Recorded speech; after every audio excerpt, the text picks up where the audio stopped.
안녕하세요. 요한복음을 마치고 그에 이어지는 오늘부터 시작하는 요한 1, 2, 3서는 많은 사람들에게 하나님은 사랑이시다 라는 말씀으로 대표될 만큼 많이 알려진, 그 중에서도 각각 단 한 장씩만 기록된 요한 2서, 3서와는 달리 모두 5장의 내용으로 기록된 요한 1서가 특별히 그렇습니다. 요한 1서라고 하면 곧바로 하나님은 사랑이시다 라고 말할 정도로 많은 사람들이 하나님의 사랑에 대한 내용이 가득 담긴 편지로 이해합니다.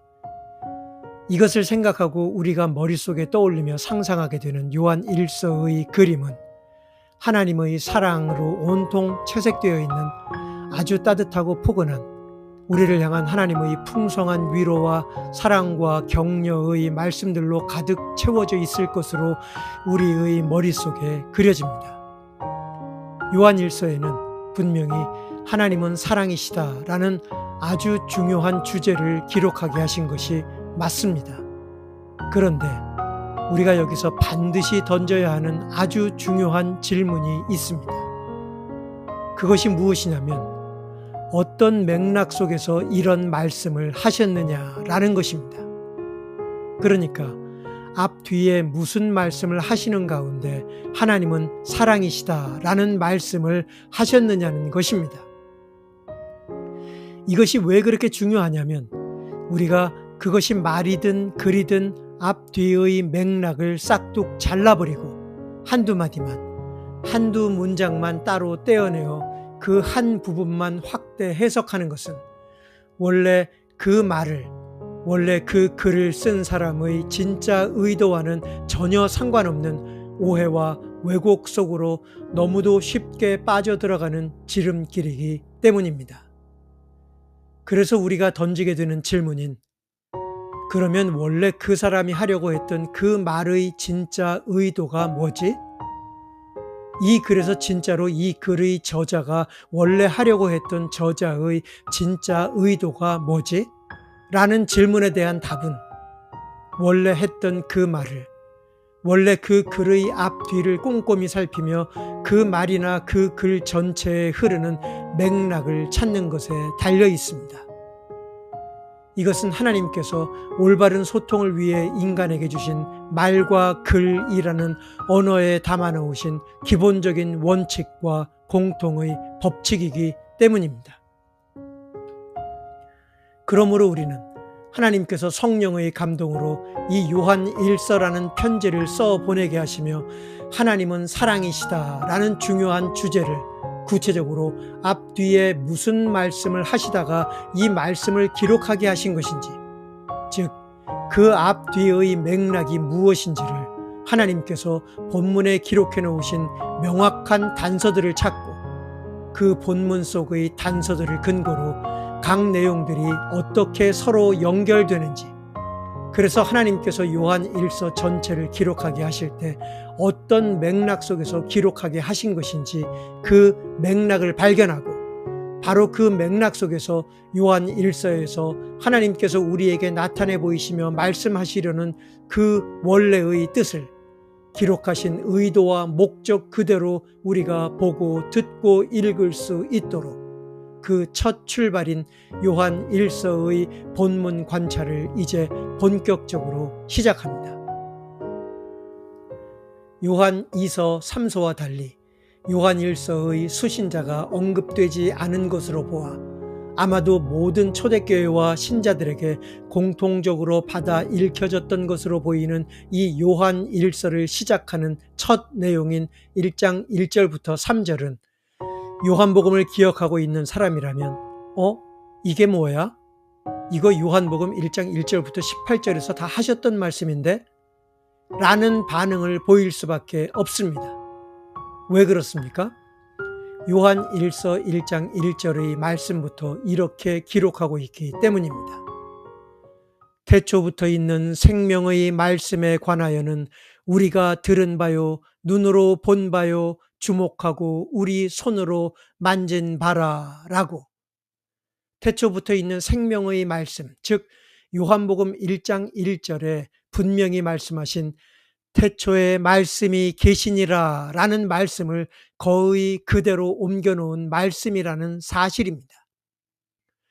그리고 이 태초부터 있는 생명의 말씀에 관하여 우리, 즉 사도 요한을 포함한 제자들이 들었고 눈으로 보았고 주목하고 우리 손으로 만졌다라고 요한복음 1장 14절에 말씀이 육신이 되어 우리 가운데 거하심에 우리가 그 영광을 보니라는 요한복음의 말씀을 역시 그대로 말씀하고 있다는 놀라운 사실입니다. 2절의 말씀은 어떻습니까? 이 생명이 나타내신 바 된지라 이 영원한 생명을 우리가 보았고 증거하여 너희에게 전하노니 이는 아버지와 함께 계시다가 우리에게 나타내신 바 된 자니라 라고 요한복음 1장 1절부터 18절에서 말씀하신 그대로 하나님 아버지와 함께 계시다가 우리에게 나타나셔서 우리가 그 영원한 생명을 보았고 증거하여 너희에게 전하는 것이라고 1절에 이어 역시 요한복음의 내용을 말씀하고 계시다는 것입니다. 3절은 어떻습니까? 1절, 2절에서 밝혔던 그 요한복음 1장 1절부터 18절의 그 생명의 말씀을 우리가 보고 들은 바를 너희에게도 전함은이라고 지금 요한복음의 전체 내용을 함축해 놓은 요한복음 1장 1절부터 18절의 말씀을 요한일서 1장 1절부터 계속 언급하며 요한복음에 기록해 놓으신 그 생명의 말씀을 우리가 보고 들은 그대로 너희에게 전하는 이유와 목적이 바로 이것이다 라고 3절에서 밝히고 있다는 것입니다. 그 이유와 목적이 무엇이라고 말씀하고 있습니까? 너희로 우리와 사귐이 있게 하려 함이라고 말씀합니다. 그런데 많은 사람들이 이제 겨우 시작해서 3절밖에 진행되지 않은 이 지점에서 멈추어 서서 성급하게 곁길로 빠져나갑니다. 사귐이라는 헬라어 단어인 코이노니아를 언급하며 이 단어는 fellowship, 즉 친구, 친교, 단체라는 의미를 가진 단어로 친구로서의 가까운 사귐, 친교를 의미합니다 라고 사전적인 의미를 말하며 이 내용을 확대하여 본문 속으로 가져와 붙이며 지금 이 본문은 우리가 한 교회 안의 공동체로서 서로 간에 이런 친구로서의 가까운 사귐, 화목한 친교가 있어야 한다는 말씀을 하고 있는 것입니다 라고 성급한 결론을 내리는 실수를 범합니다. 왜 이것이 실수이고 오해입니까? 지금 하나님께서 사도 요한을 통해서 3절에서 사도 요한을 비롯한 제자들이 직접 두 눈으로 보고 듣고 만진 그 생명의 말씀을 자신들이 보고 들은 그대로 증거하고 전하는 그 이유와 목적이 그렇게 제자들이 전하는 그 증거를 받은 너희, 즉 초대교회 교회와 신자들이 우리, 즉 요한을 비롯한 그 생명의 말씀을 직접 목격하고 전하는 제자들과 사귐이 있게 하기 위함이라고 말씀하시며 지금 말씀하신 그 사귐의 의미가 구체적으로 무엇인지를 분명하게 3절에 말씀하시기 때문입니다. 그 사귐이 구체적으로 무엇이라고 어떤 사귐이라고 말씀하십니까? 우리의 사귐은 아버지와 그 아들 예수 그리스도와 함께 함이라고. 그러니까 지금 하나님께서 사도 요한을 통해서 말씀하고 있는 그 사귐은 바로 하나님 아버지와 그 아버지의 아들 예수 그리스도와 함께 하는 사귐, 바로 이런 사귐을 말씀하셨다는 것입니다. 그러니까 요한을 비롯한 제자들과 요한 일서를 받아 읽는 초대교회 신자들이 서로 가까운 친구처럼 서로 교제하고 화목한 관계를 갖자고 하신 그런 말씀이 아니었다는 사실입니다. 오히려 우리의 사귐은, 즉 제자들과 초대교회 신자들이 함께 가져야 하는 사귐은 바로 제자들도 물론이거니와 제자들을 통하여 말씀을 듣고 믿은 초대교회와 신자들도 모두 함께 하나님 아버지와 그 하나님 아버지의 아들 예수 그리스도와 함께 하는 것, 바로 이것이 지금 3절에서 말씀하고 계신 우리가 가져야 할 우리의 사귐이라고 분명히 말씀하고 계시다는 사실입니다. 사람과 사람 사이의 친밀하고 화목한 교제를 말씀하신 것이 전혀 아니었다는 분명한 사실입니다. 그러면서 이어지는 4절에서 하시는 말씀이 무엇입니까?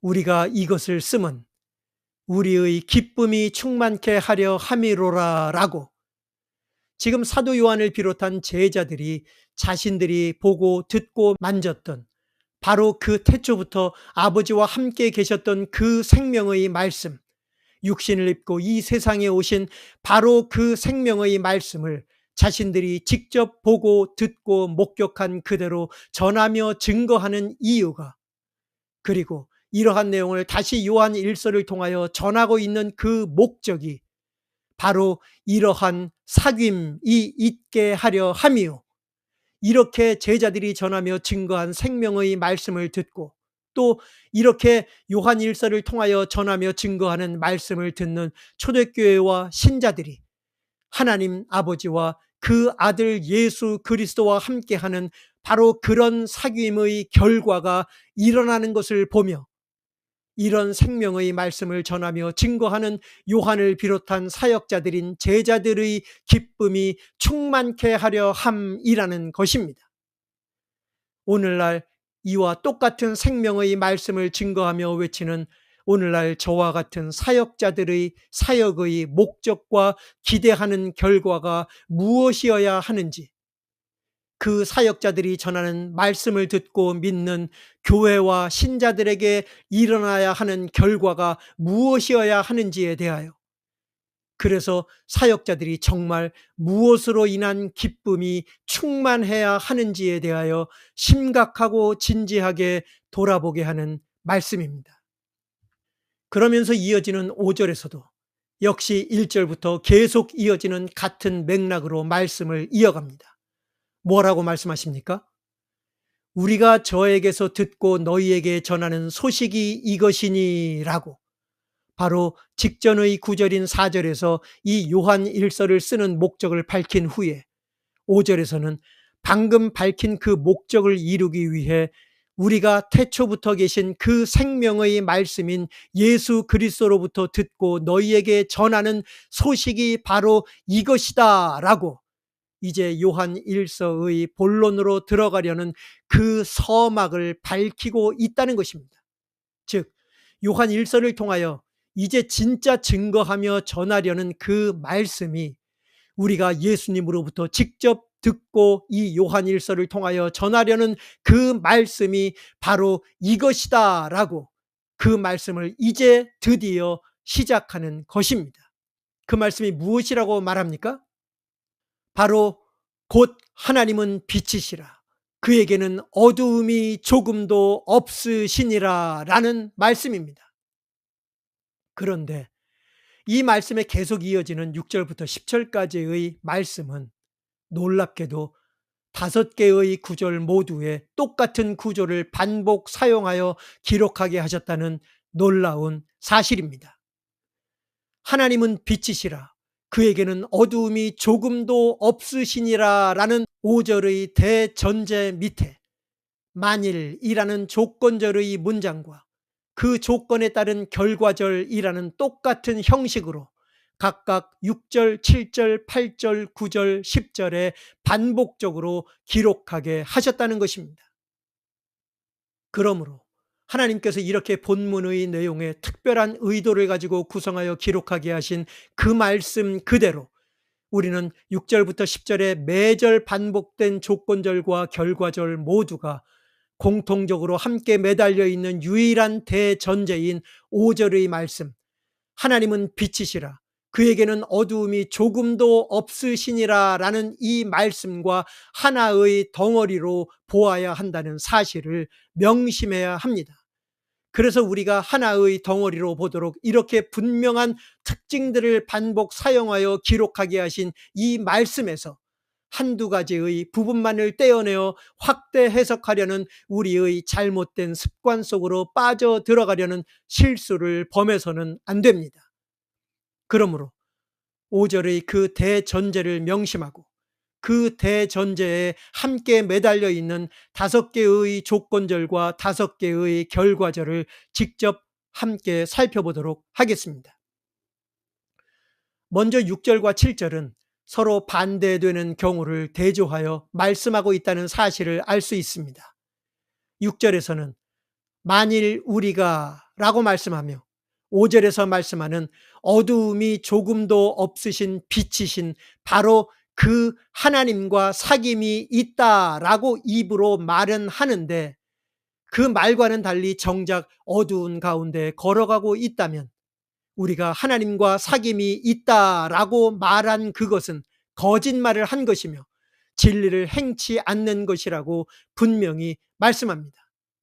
반면에 7절에서는 6절과 반대되는 내용으로 만일 저가 빛 가운데 계신 것 같이 우리도 빛 가운데 걸어가면이라고 어두운 가운데 걸어가고 있는 것과 반대의 경우를 말하며 하나님이 빛 가운데 계신 것 같이 우리도 빛 가운데 걸어간다면 그런 사람들은 3절에서 말했던 바로 그런 우리와 서로 사귐이 있고 그 아들 예수의 피가 우리를 모든 죄에서 깨끗게 하실 것이라고 6절, 7절이 이렇게 하나의 짝을 이루어 말씀합니다.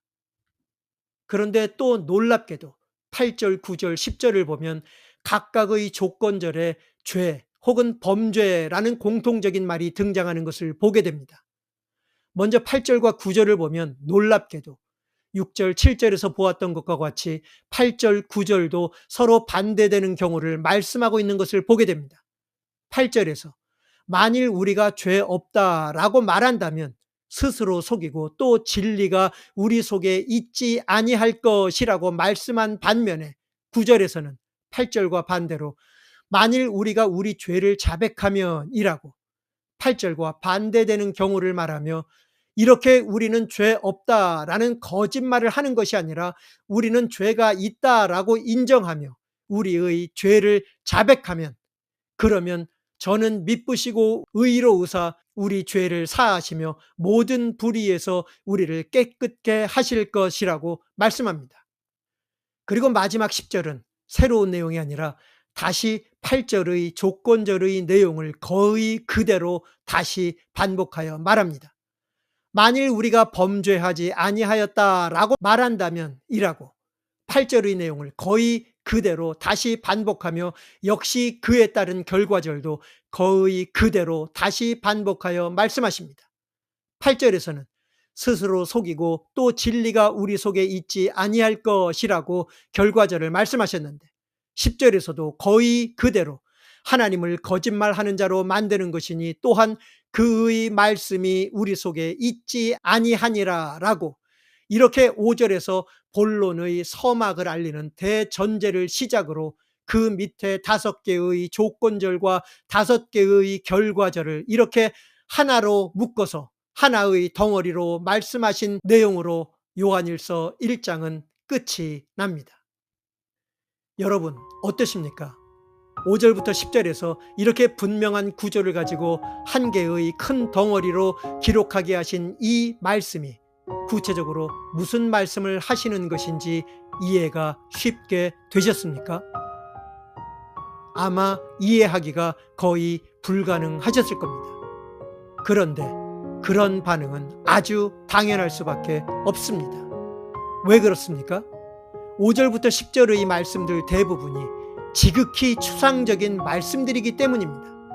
하나님과 사귐이 있다고 말하면서 어두운 가운데 걸어가는 것이 구체적으로 무엇인지, 그와 반대로 저가 빛 가운데 계신 것 같이 우리도 빛 가운데 걸어가는 것은 또 구체적으로 무엇인지, 그리고 우리가 죄가 없다, 우리가 범죄하지 않았다라고 말하는 것이, 그리고 그와 반대로 우리가 죄를 자백한다는 것이 일반적인 죄를 말하는 것인지 아니면 어떤 특정한 죄를 말하는 것인지, 그 어떤 것도 그 분명한 정의를 내린 단서가 1장 본문에 전혀 기록되지 않았기 때문입니다. 그런데도 불구하고 우리가 흔히 성경을 보고 읽을 때 오랫동안 쌓여온 잘못된 습관으로 인해 이 요한일서 1장을 보면서 8절부터 10절만 싹둑 잘라내요. 여기서 말씀하고 있는 죄, 범죄함은 일반적인 죄와 범죄함을 말하는 것이라고 너무도 용감하게 단정을 내려버리고 이것을 전제로 확대 해석해 나가기 시작합니다.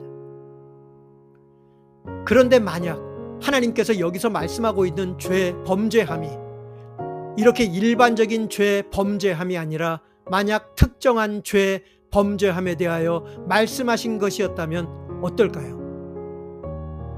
왜냐하면 우리가 8절부터 10절의 말씀만 떼어내어 보도록 하나님께서 그렇게 본문을 기록하지 않으셨다는 분명한 사실을 우리가 이미 살펴보았기 때문입니다. 그리고 8절부터 10절에 등장했던 죄라는 말씀이 7절에서도 우리를 모든 죄에서 깨끗게 하실 것이요 라고 역시 죄라는 말씀이 7절에도 등장하고 뿐만 아니라 이 죄와 관련되어 말씀하신 7절의 우리를 모든 죄에서 깨끗게 하실 것이요 라는 이 말씀이 9절에서도 우리 죄를 사하시며 모든 불의에서 우리를 깨끗게 하실 것이요 라고 거의 똑같은 죄와 관련된 말씀이 7절과 9절에 그대로 등장하기 때문입니다. 그리고 10절의 거짓말이라는 단어가 6절에서도 역시 등장하고 6절의 진리라는 단어가 8절에서도 등장하기 때문입니다. 그러므로 이러한 단서들에 의해 8절부터 10절에서 말씀하고 있는 죄, 범죄함은 일반적인 죄, 범죄함이 아니라 오히려 6절, 7절에서 말씀하고 있는 우리가 하나님과 사귐이 있다라고 말은 하면서 정작 어두운 가운데 걸어가고 있는 바로 이것과 관련된 어떤 특정한 죄, 범죄함을 가리킬 가능성이 충분히 있어 보이기 때문입니다. 그러므로 우리가 앞뒤에 기록된 전체 맥락을 분명하게 살펴보지도 않은 채 눈에 띄는 한두 부분만을 싹둑 도려내어 그 부분만 확대 해석하는 것은 하나님께서 본문 전체에 분명하게 기록해 놓으신 하나님의 맥락을 떠나 자신이 만든 자신의 맥락 속에 하나님의 말씀을 부분만 오려내어 갖다 붙이는 하나님의 말씀에 대한 심각한 오해와 왜곡 속으로 빠져들어가는 것입니다. 오늘 요한일서 1장의 본문을 살펴보았지만 우리가 여기에서 어떤 결론도 내릴 수가 없었습니다. 왜 그렇습니까? 1절부터 4절에서 편지 전체의 서론을 보았고 5절부터 10절에서 이 요한 1서의 본론이 본격적으로 시작되려는 그 본론의 서막만을 보았기 때문입니다. 그러므로 우리는 이렇게 기록해 놓으신 1장의 말씀을 통해서 다음 2장에서 펼쳐질 본격적인 본론의 내용에 대한 큰 기대감과 함께 여러 질문들을 갖게 됩니다. 어떤 질문들입니까? 혹시 아버지와 그 아들 예수 그리스도와 함께하는 것인 우리의 사귐에 대하여 앞으로 펼쳐질 요한 1서의 본격적인 본론의 내용에서 이것과 관련된 구체적인 단서나 언급은 없을까? 빛이신 하나님과 사귐이 있다라고 말은 하면서 정작 빛 가운데 걸어가지 않고 어두움 가운데 걸어가는 것이 구체적으로 무엇을 가리키는 것인지 앞으로 펼쳐질 요한 1서의 본격적인 본론의 내용에서 이것과 관련된 구체적인 단서나 언급은 없을까? 이것과 관련되어 8절부터 10절에서 말씀하고 있는 죄, 범죄함이 대부분 그렇게 이해하고 해석하듯이 일반적인 모든 죄를 의미하신 것인지 아니면 6절과 7절에서 말씀하고 있는 그 내용들과 관련된 어떤 특정한 죄, 범죄함을 가리키고 있는 말씀인지에 대하여 앞으로 펼쳐질 요한 1서의 본격적인 본론의 내용에서 이것과 관련된 구체적인 단서나 언급은 없을까? 라는 질문들입니다. 바로 이러한 기대와 질문들을 마음에 품고 당연히 이런 질문들에 대한 단서들을 포함하고 있을 다음 본문인 2장부터의 본격적인 본론의 내용에 대한 기대감을 갖는 것이 하나님께서 성령의 감동으로 편지라는 글의 형식으로 요한일서 1장을 서론과 본론의 문을 여는 서막의 내용으로 하나님께서 기록하게 하신 그 말씀 그대로 우리도 마땅히 서론으로 본론의 문을 여는 서막으로 보고 듣고 읽어야지, 이것을 마치 결론인 것처럼 둔갑시켜서 보고 읽어서는 절대로 안 된다는 것입니다. 이렇게 하나님이 우리에게 주신 글이라는 언어의 기본적이고 객관적인 특징들을 무시하고 영적으로 보고 읽어야 한다는 이름으로 만연되고 있는 본문 속에 기록해 놓으신 하나님의 맥락은 무시한 채 눈에 들어오는 한두 단어, 한두 구절만 따로 떼어내어 묵상이라는 이름을 붙여 자기만의 생각과 상상 속으로 가져와 원래의 본문과 전혀 다른 자신만의 맥락 속으로 갖다 붙이려는 이런 오해와 왜곡 속으로 빠져들어가서는 절대 안 된다는 것입니다. 하나님의 말씀은 하나님께서 성령의 감동으로 글이라는 객관적인 매개체를 사용하여 본문에 기록하게 하신 그 본문의 말씀 그대로 전체 본문에 담아 놓으신 맥락 속에서 보고 듣고 읽어야만 하기 때문입니다. 왜 그렇습니까? 우리가 지금 보고 듣고 읽고 있는 이 요한 1서의 말씀은 그 누구도 기록해 놓으신 그 본문에서 하나라도 마음대로 빼거나 더해서는 안 되는 절대적인 하나님의 말씀이기 때문입니다. 이제 다음 영상에서 계속될 요한 1서 2장에서 하나님께서 본문 속에서 펼쳐나가실 그 놀라운 말씀들을 기대하며 여기에서 요한 1서 1장의 영상을 마치겠습니다. 지금까지 온리바이블 오직 성경이었습니다. 감사합니다.